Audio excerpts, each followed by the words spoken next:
All right, we got the orange case out, so you all know what that means. It's muzzle loader time. But we got the orange case locked up for now because the case is set up a little bit differently than may have been shown in the past. And I want to take a moment to discuss that because the pilot's actually going to be taking a trip out to visit family in New Hampshire later this year. And these are going with me. And so this case is actually now set up to be able to take this on an airline flight. We'll discuss the way that's set up, and then when the trip actually happens later this year, we'll do a trip report, talk about how things went, what the process was like, so that there's a little more information out there about an actual experience with how the process works. First thing we'll notice on this case now is this guy over here. Now, this lock on its own is not actually going to be enough. As we can see, if I pop all four of these, I can still open this up and get a hand in there. Can't get to the guns that are in there, but I can get a hand in there. So, for the actual flight, this is going to end up having a second lock on it so that you can't do that. But this lock here is there entirely for the security purpose, and the other lock is just going to be a cheap master lock or something like that that's not actually super secure, because its only job is to keep the case closed enough that TSA can't get a hand in there. This lock here is a pack lock model 444. It is key retaining, one-sided hidden shackle. That shackle is hardened and not going anywhere, and of course completely hidden when this is in use. In here, all of the driver pins in this cylinder are security pins. Most of them are spools. I believe there are a couple of serrated pins in there as well, and the driver pins are steel, so they're drill resistant. Nobody's getting into this thing without some special understanding of the way locks work. We're not expecting TSA can get through this. So, with the lock defeated,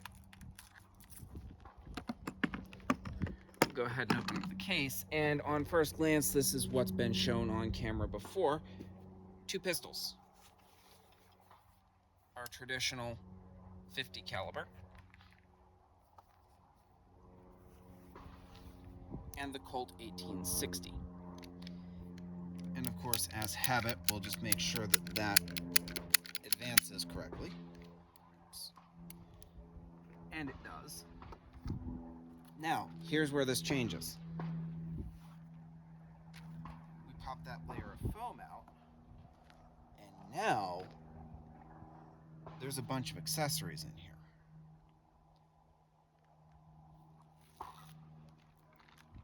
Musket balls. This is a standard nipple wrench that I can use for the 50 caliber pistol. I have not put the revolver one in here yet, in part because that revolver is actually frozen and I can't get anything apart on that cylinder right now anyway, so it doesn't do me any good to have the revolver wrench in here. Powder measure. This one, of course, the graduated powder measure. Powder flask. Eagle-eyed viewers will notice that this is the flask that has always contained 2F powder. That is no longer the case. This now has 3F powder in it. Starter, because we need it for the traditional pistol. And a 50 BMG brass. Why? Simple. 50 BMG brass happens to be exactly what we need to get the shim out so that we can disassemble this patent breech without doing any damage. We'll also use it to pop this shim on the 1860. So that's what's in the case. That's how the case is now set up, and that's how the case is going to be set up for the actual trip. With one thing that I'm not actually going to pull out of here. Eagle-eyed viewers will have already seen it, but there's also an air tag in here so that I know if this case has actually made it onto my flights. All right, we're back and we've reset the table. Eagle-eyed viewers will also notice that there was something else that was not in that case, and with very good reason. It's sitting on the table now, and that's a tin of percussion caps. The reason that those aren't in there is because you cannot fly with percussion caps. You can't fly with black powder either, but the flask has to go. So because of that, there's a space for the flask in the box, but when we go on the flight later this year, that flask is going to be empty. That way there's no powder going with me. That's just the flask that I'm going to need to be able to measure the powder when I get to New Hampshire. So, pull things out and we will use this case as the new setup for the case is designed to be used. And because this is 4.57 shot, we're going to load the 1860. Now, for target practice loads, 15 grain charge on the 1860. This is just to kind of keep from overpressuring things. See, because the 1860 is not a full frame revolver like the 1873s or the Remington New Model Armies. This out here at the barrel assembly is all held in place by the cylinder pin itself. We pull the hammer back, you might be able to see in there, don't know if it's actually going to show up on camera, that where that big cylinder pin is, that screws into place, and this screw and that wedge there go into the cylinder pin itself. As a result, we're going to use a lower charge on this. So we've got our powder flask, we've got our measure set up, and we've got shot in 4.57. Using the 4.57 because the 4.57 is going to be the best at preventing chain fires. It's not perfect. I have one chamber on this that is a little bit larger than the others, and that chamber can still chain fire with 4.57, but it is better than nothing. And if I get a stupidly high number of chain fires, I can start using patches and wads to help reduce the risk of the chain fire.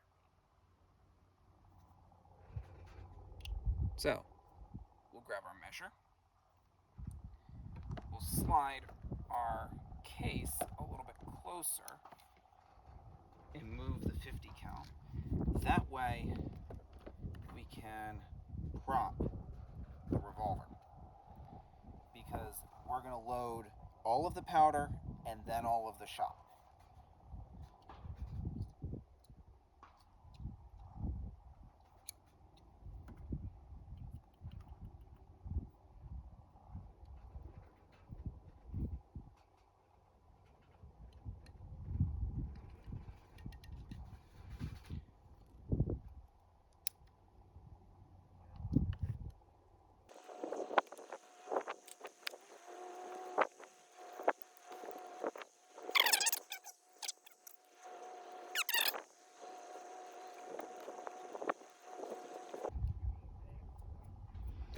And all this powder that's getting everywhere is the real reason why things can get so confusing when you're starting to talk about dealing with TSA and flying with black powder. As a result, we're going to do the trip report to help with that. So, that's all the powder in all of our chambers.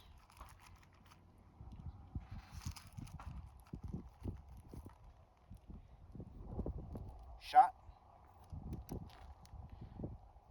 And the technique I like to use for this is to advance the cylinder basically into position. We're not going to hear that click over. Drop the ball in, center it up on the ramrod, and push it down into place. And we should get these little rings off of it. As I alluded to earlier, there's one chamber in here that's a little bit loose.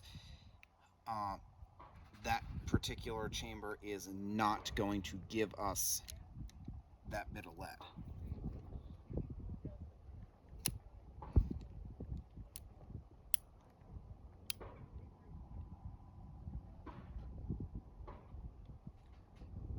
And it would appear that this time that was the second chamber to get loaded.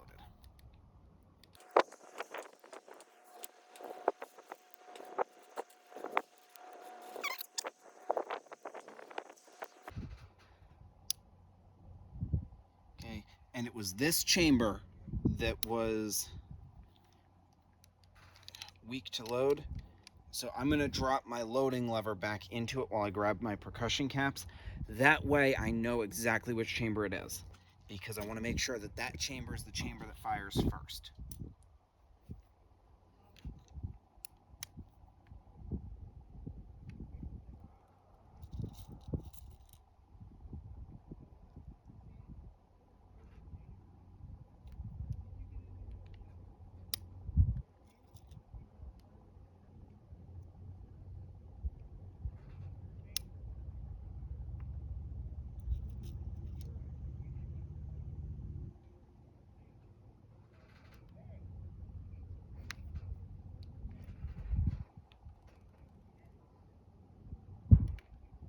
Sometimes the spacing on this thing can get a little bit funny.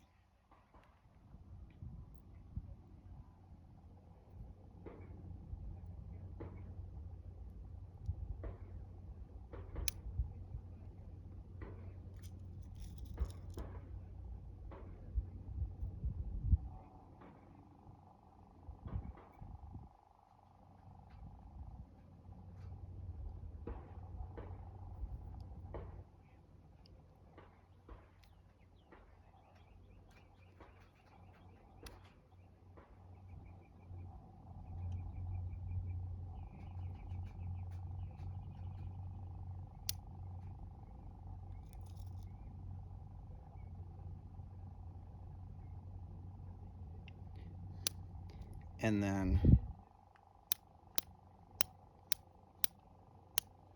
because of the way that we kept track of it all,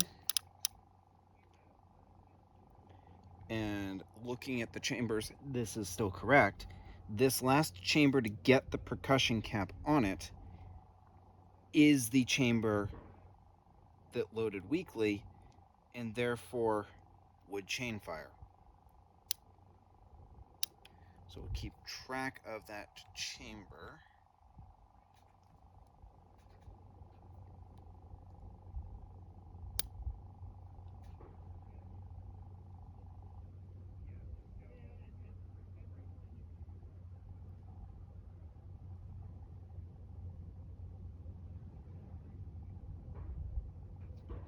So it's here, we moved it here. So that'll be 1, 2, 3.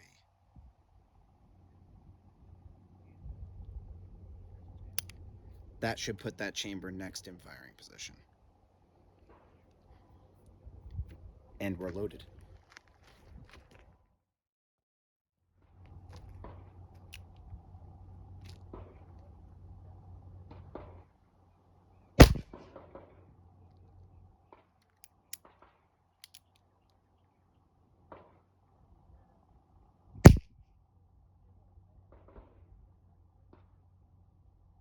All right, I heard that cap, but it didn't go off.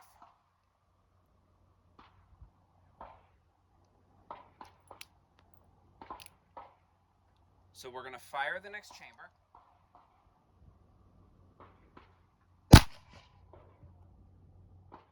That felt like a chain fire.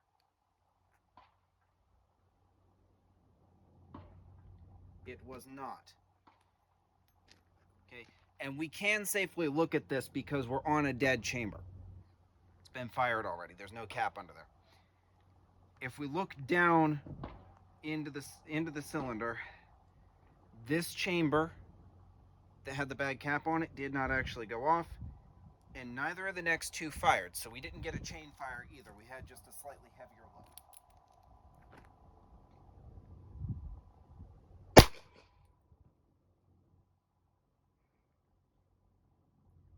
again, just a heavier load.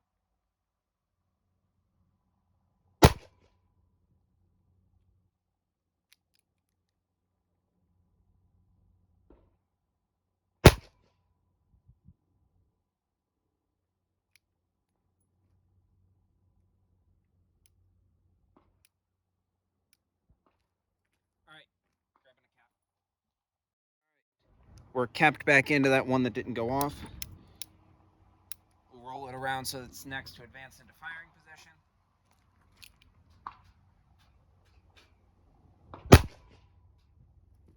Bang.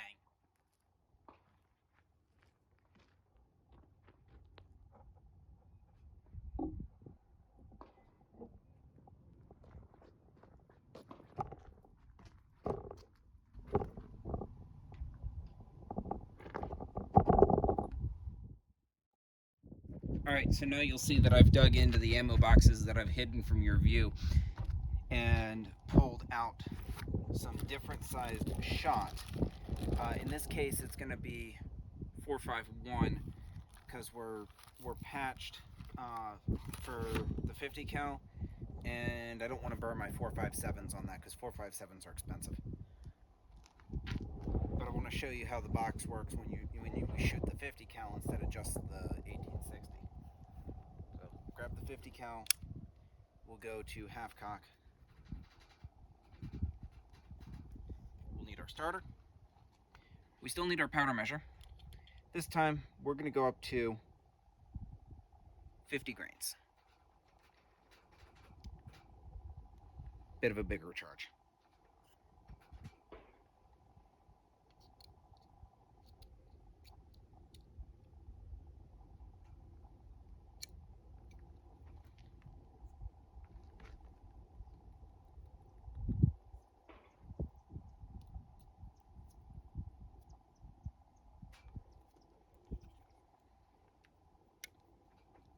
Alright, 50 grains down the muzzle. And then we're going to take a patch. No, a patch, not 5 of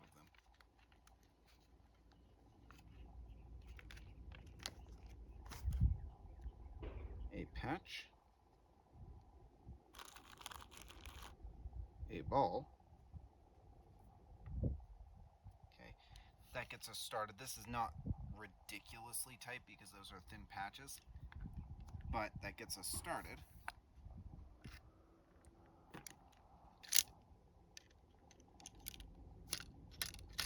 Ram it home.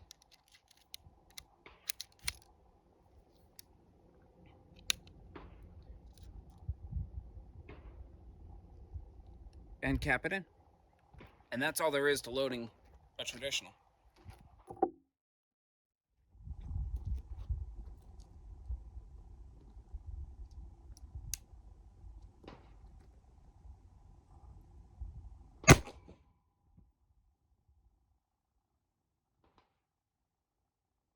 Boom.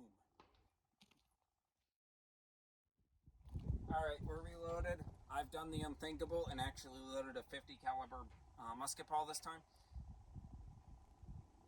It didn't go in very easily because we were fouled because we used something so small last time. But there are ways around that. Rubber mallet.